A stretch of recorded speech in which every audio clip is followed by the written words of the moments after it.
Duarte posed with President Reagan in the Rose Garden as both he and the Reagan administration try again to convince members of Congress to provide more assistance for El Salvador. Duarte is hopeful he will receive an additional $100 million this year, and he says it's in the United States' interest to provide it for security in the region and to protect against a flood of immigrants that would seek safety in the U.S. if his government should fail. I hope that you people in the United States will understand that by giving aid to El Salvador and giving aid to Central American areas, you will be also aiding yourself. Duarte then left the White House, taking his entourage to Capitol Hill to make a direct pitch to members of Congress, and he told them that for now he's only interested in economic assistance and not weapons. Mike Von Fremd, ABC News, Washington.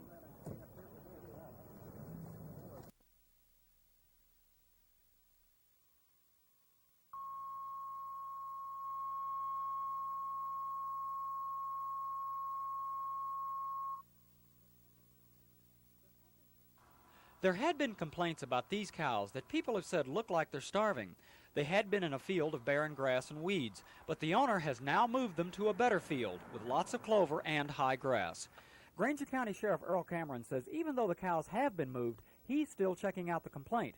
Being a farmer himself, he says he's bound legally and morally to check out any complaint like that he gets. Well, when somebody complains to the Sheriff's Department, we go out and look at the cattle. To see that there is a complaint, then we try to locate the owner of the cattle, the landowner, and whoever owns the cattle, and go talk to them about the cattle. Since Granger County has no humane society, Phil Chambers, an environmentalist with the county health department, gets most of the calls about animals that are possibly being mistreated. Since he can't do anything legally, he refers them to the sheriff. Officials say complaints about mistreatment of animals is an ongoing problem. One local veterinarian who sees a lot of cows that are malnourished says most of the time it's a management problem, with the owner not really wanting to take as good care of an older cow as he would a younger one that can still produce. He says as long as that situation still exists, complaints about starving cattle will continue to pour in. In Granger County, Calvin Sneed, TV6 Eyewitness News.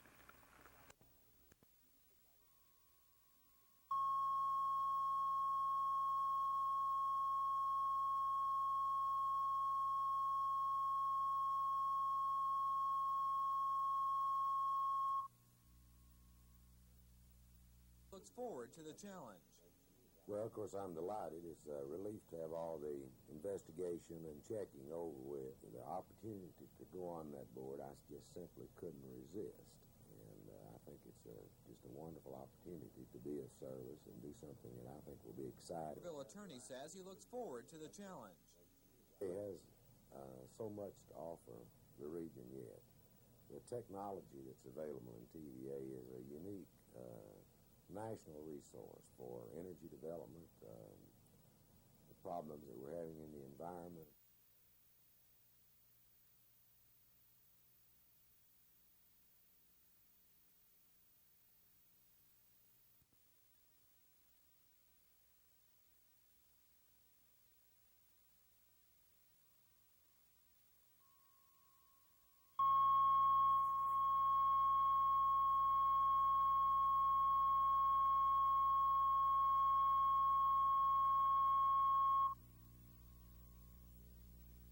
Change your name. Hide your heart like a diary. You can't lock me out, honey, I've got the key. Roller coaster loving got me out of control. I'm a locomotive running on a downhill road. Got me burning up a beat, baby, can't you see? You can't stop loving, you can't stop me. I'll be swirling like a hurricane, like a tornado,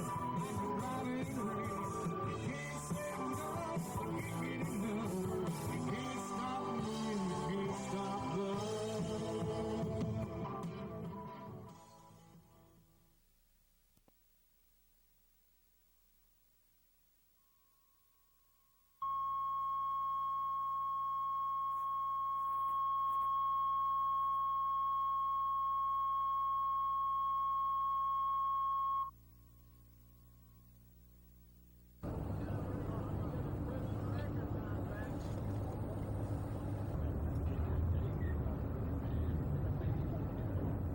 Can you do AOS?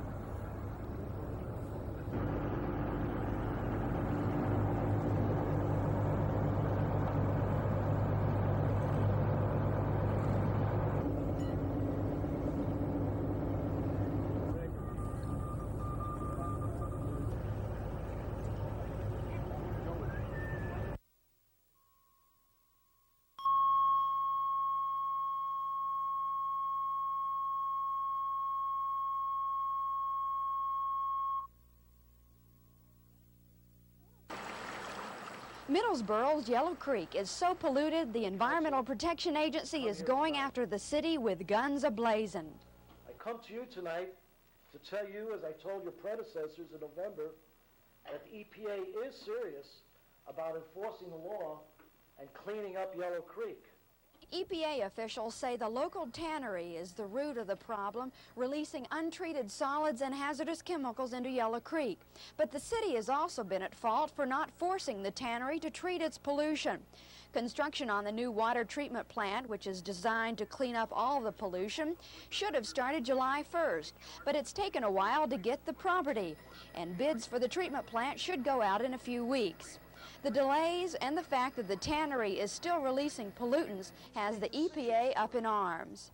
Now, if you want to continue subsidizing the tannery, then you do it, and don't put these professional engineers in jeopardy.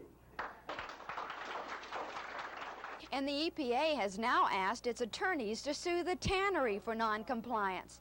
But the City Council says it wants to solve the problem.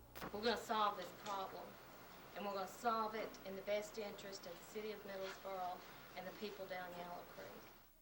Federal fines have not been levied against Middlesboro yet, so it still has a chance to redeem itself. However, the key to redemption is to act quickly. Construction of the new waste treatment plant needs to start soon because it's going to take about 2 years to complete it. In the meantime, the EPA will continue with its lawsuits against the city. In Middlesboro, Kentucky, Leslie Stewart, TV6 Eyewitness News.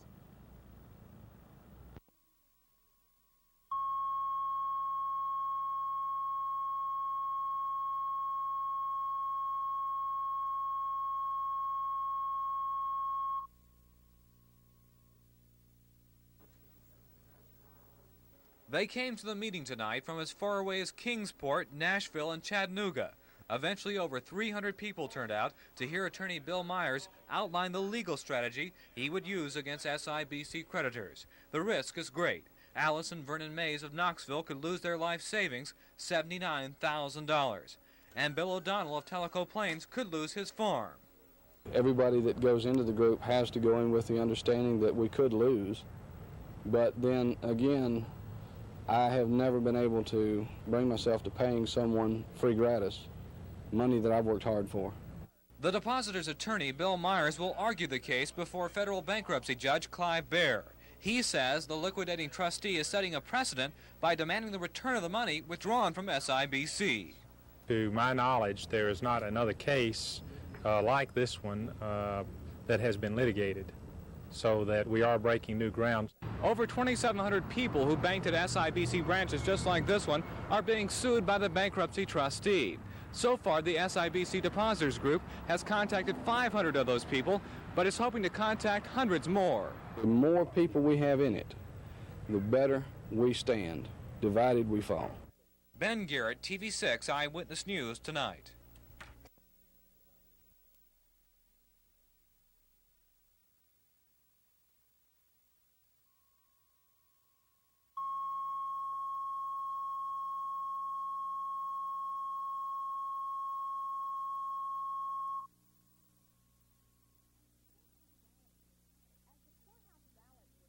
As the courthouse ballots were counted, competition between the two leading candidates grew stiff. Denny Ray Jones, 1. Denny Ray Jones, 1. Roy Jones, 80. Roy Jones, 80. Alan Nance, 94. Alan Nance, 94. The tension could be felt as incumbent Roy Jones' camp tabulated results, while Jones waited behind closed doors. Directly behind the Jones camp were two Alan Nance supporters. Across the street at a fire hall, about 300 Morgan County residents gathered, anxiously waiting for election returns. Alan Nance leads 2,070 to Roy Jones 1479. Denny Ray Jones right, 3 precincts having it all totaled up, and we'll have the final for you hopefully in about 30 minutes. Alan Nance won the contest with 2,589 votes. Former Superintendent Roy Jones got 1,647 votes. Dennis Ray Jones received 281 votes. In Morgan County, Carla Winfrey, TV 6, Eyewitness News Tonight.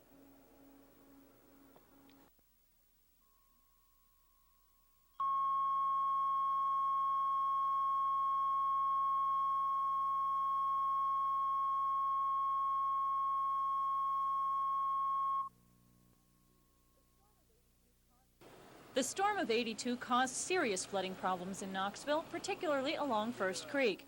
After it was all over, the city made a commitment to improve the creek so that in the future it would carry as much water within its banks as possible. We've cut the brush all along the creek to try to clear it of the major debris.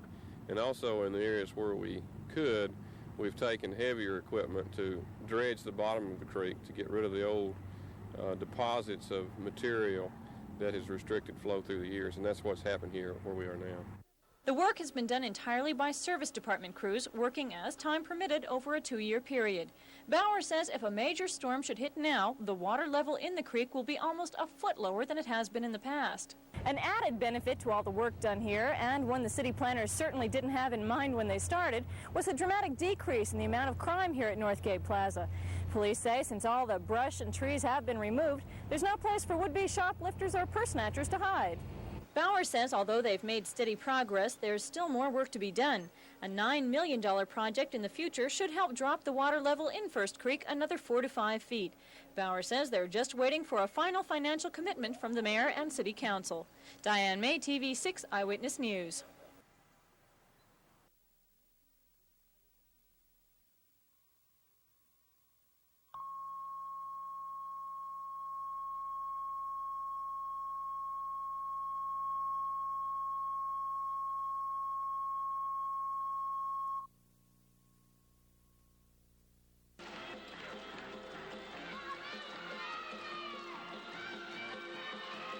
Up until this point, everyone's just thought clogging was buck dancing to the Orange Blossom Special, but there's a lot of creativity now and a lot of different styles, and we have judges from Indiana and Tennessee and South Carolina and Kentucky, and they're judging for timing mostly and showmanship.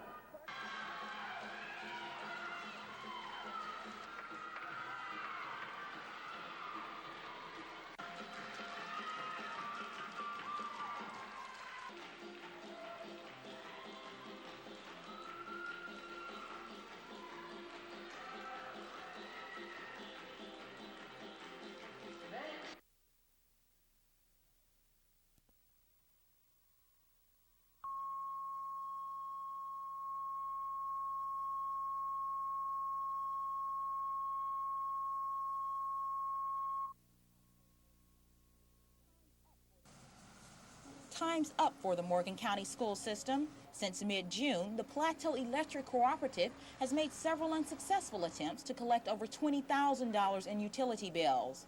The company's manager, Tommy Perkey, says recently the school system was given additional time past the original deadline to pay the debts. We have met, our board of directors met some 2 weeks ago. At that particular meeting, the board decided to grant a hardship exemption for an additional 10 working days so that they could rectify their financial problem. But still, Perkey says, not 1 cent has been paid, and now the utility company may be forced to take action. If they have not solved the financial problem and have not paid the bill in full, then tomorrow we will have to go ahead and carry out the policy, which is termination of electric service. We made an attempt to discuss the problem with the school superintendent, Roy Jones. He refused to talk with us. 7 schools face the possibility of having the power cut off. The central office is also threatened. The county finance director, Nancy Wood, says the school system intends to make a partial payment of $5,519.85 by tomorrow morning. That payment must first be approved by the Board of Education tonight. In Morgan County, Carla Winfrey, TV 6, Eyewitness News.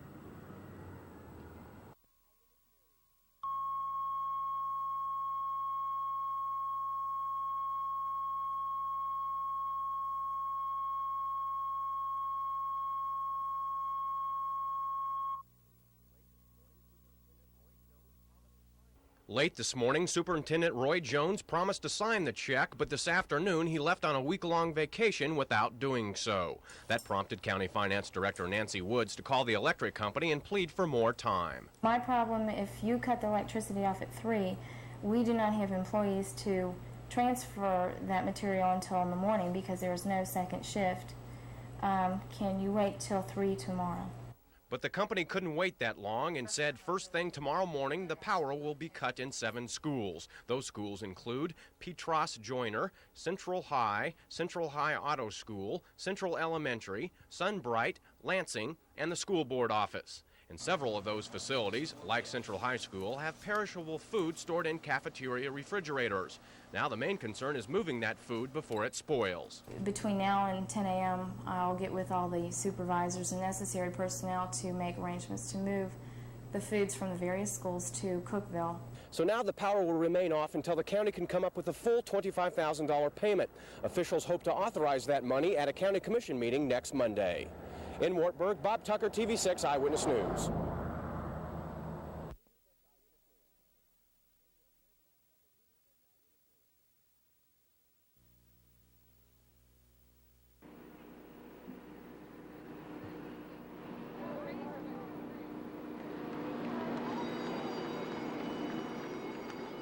Ladies and gentlemen. Thank you very much, Congresswoman Kaptur, for that very kind introduction. There's not a finer at the Toledo port as that these deficits hurt the competitive position of America. For years, 15% unemployment in Ohio, and we know the cost of not facing reality and dealing with the facts.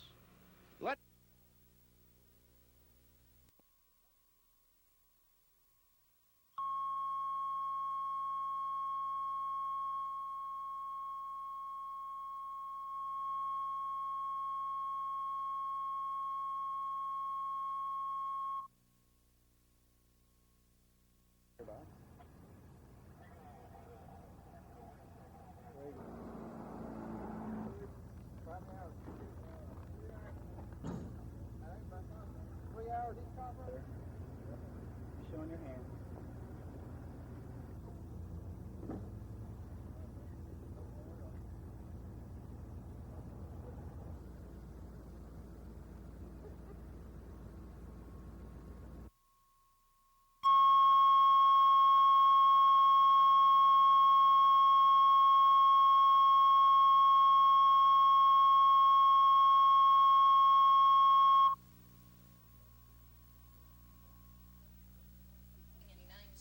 Neglecting to pay child support is a growing problem at all economic levels, a problem that continues to be faced by more women than men. And usually, attorney Frankie Wade says, collecting payment is one of the most difficult parts of a permanent separation. Often they do not feel it's fair. They have some hostility or some anger about the divorce. Oftentimes, time with their children has become strained because of the proceedings. There may be problems with visitation, and they feel if I can't visit my children, I'm not going to pay my support. Today, the House passed the new child support bill without opposition. The legislation includes automatic wage withholding from a parent 30 days late in making payments. It strengthens interstate enforcement of child support orders. The bill also covers all families, not just the low income. And Wade says the bill will also cut out a lot of the red tape that custodial parents face when seeking help. What it means for all clients and for all single parents who need support is that there is now a national interstate network of enforcement, not just your own state laws, but the federal. And it's going to make it able that a single parent who has custody can go to other states for help, and they don't have to physically go to the other states. They start the process here, but they can use federal means. The bill is part of a package of legislation designed to bring women economic equality with men. President Reagan is expected to sign the legislation. Carla Winfrey, TV6, Eyewitness News.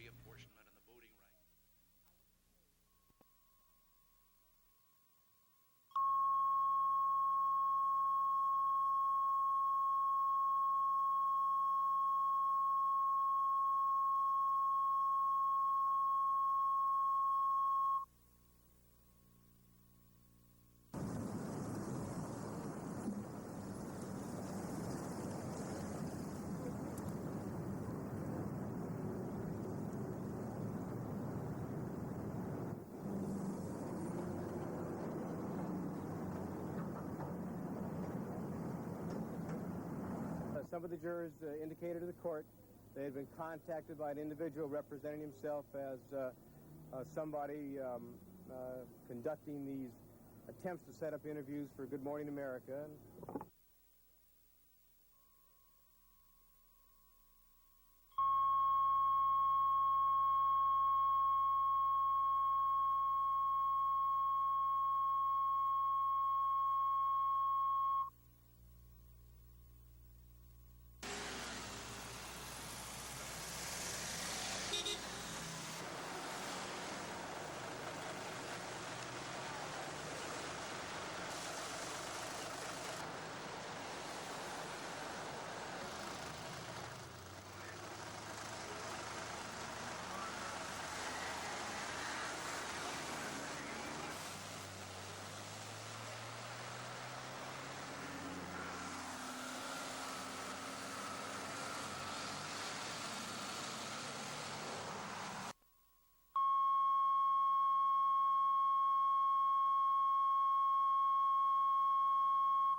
Earlier in the week, the Jacksons received 2 threats. They were threats that police and promoters felt were legitimate enough to affect their visit to East Tennessee.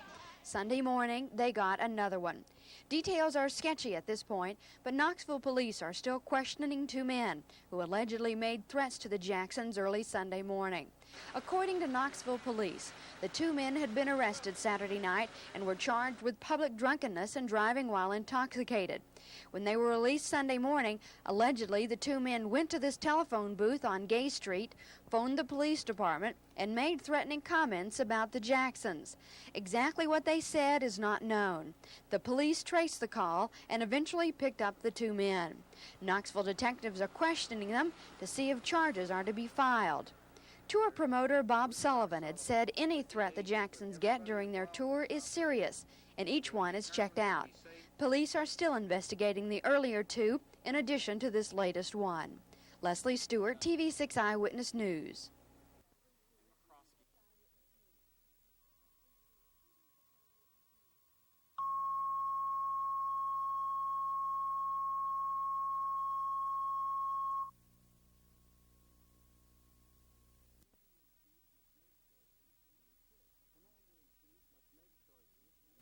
A commander-in-chief must make choices and insist on tough standards. Mr. Reagan has not. He has failed to manage our defense growth wisely. We must change course. We must measure our strength, not only by how much we spent, but how intelligently we spend it.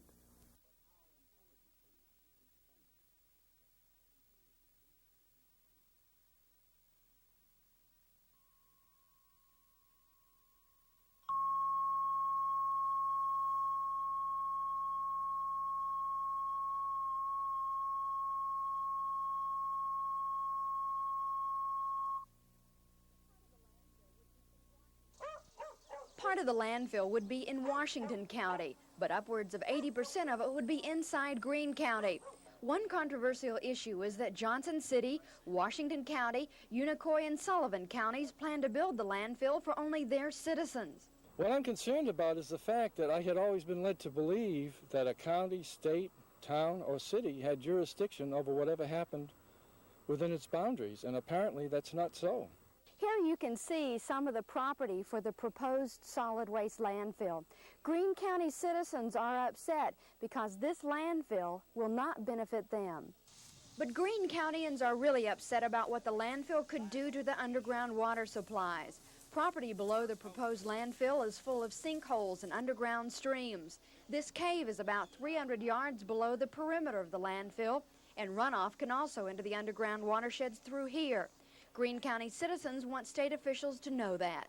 What we've been trying to tell the inspectors and the state environmentalists that have the responsibility to inspect this site is to become aware of the evidence of the underground water movement, which is visible in the cave area here and in the depressed area where the water goes directly underground.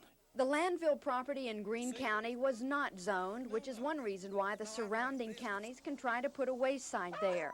Tonight, the Greene County Commission will try to zone the land to gain some kind of control over it, but citizens hope state officials won't issue the landfill permits so the waste dump won't be developed. In Greene County, Leslie Stewart, TV6 Eyewitness News. The east side of the watershed. See, this is watershed's what it is. It's a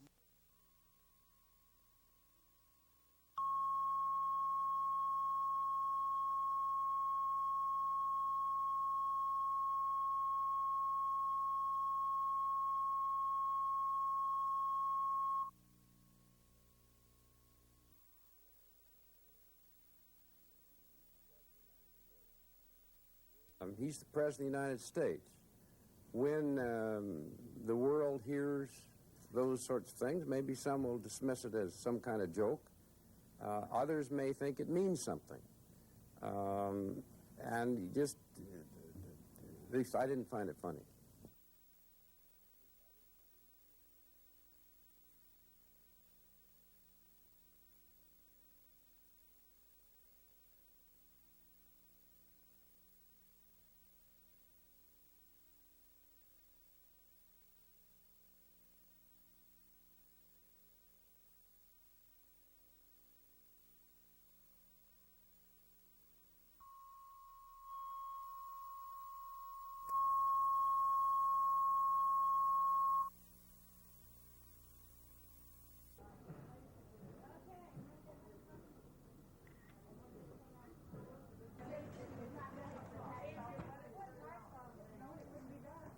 In our plan, we'll take all the sales tax off of food.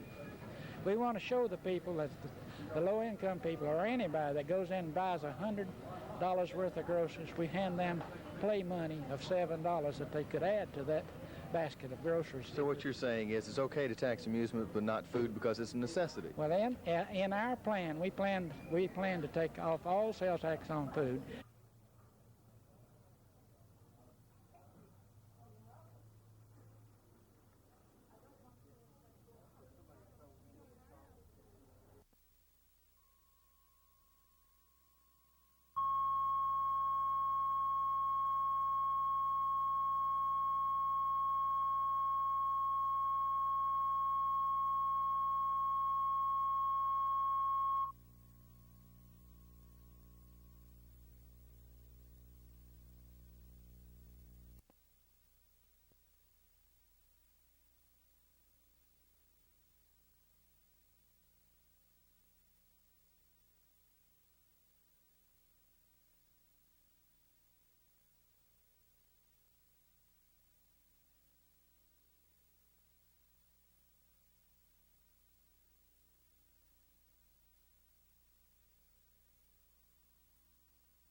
Walter Mondale sees Jesse Jackson's criticisms of his campaign as minor irritations, not troublesome. But like it or not, candidate Mondale is spending a lot of time on minor irritations regarding Jackson and what he wants. My position is I'm not in any bargaining process at all. I don't intend to be. I am for what I'm for because I believe in it. I'm putting together the best possible campaign structure to serve my campaign so that I can get elected President of the United States. Regarding Geraldine Ferraro's financial disclosure problems and her financial report due Monday, August 20th. Will it put an end to all of this? I think it will reassure Americans and make it clear that my candidate for Vice President is a very fine person, in addition to being a superb candidate, and will make a superb Vice President of the United States. Last night at a good old-fashioned political rally at the fairground in Memphis, he was having a better time. Candidate Mondale doing a bit of damage control and a bit of campaigning during these dog days of August. Betsy Aaron, ABC News with the Mondale campaign in Memphis.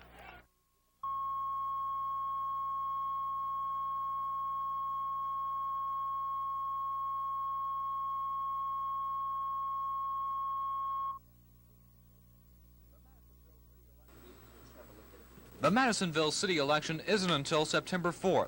but Tennessee Bureau of Investigation agents are already in place, making sure the absentee voting is on the up and up. Investigators say illegal absentee ballots are just part of the overall picture of vote buying and corrupt elections in Monroe County. Historically in Monroe County, there's been a bad problem of election fraud, people buying and selling votes, giving whiskey for votes, these kinds of things. TBI agents first moved in to oversee the August 2nd primary, but even though their presence was well publicized, 6 people were arrested on charges of vote fraud, and dozens of other complaints are still under investigation. That convinced the state to become involved in the September 4th city election as well. At this point, we hope everybody understands that we do mean business with our investigation and that we will prosecute when we see cases can be made. Monroe County elections officials were unavailable for comment on the situation. Though the TBI will be on hand to make sure there are no voting irregularities in the September 4th city election, they are not concerned about the national election in November. That's because historically vote buying has only taken place in local elections here. In Madisonville, Ben Garrett, TV6 Eyewitness News.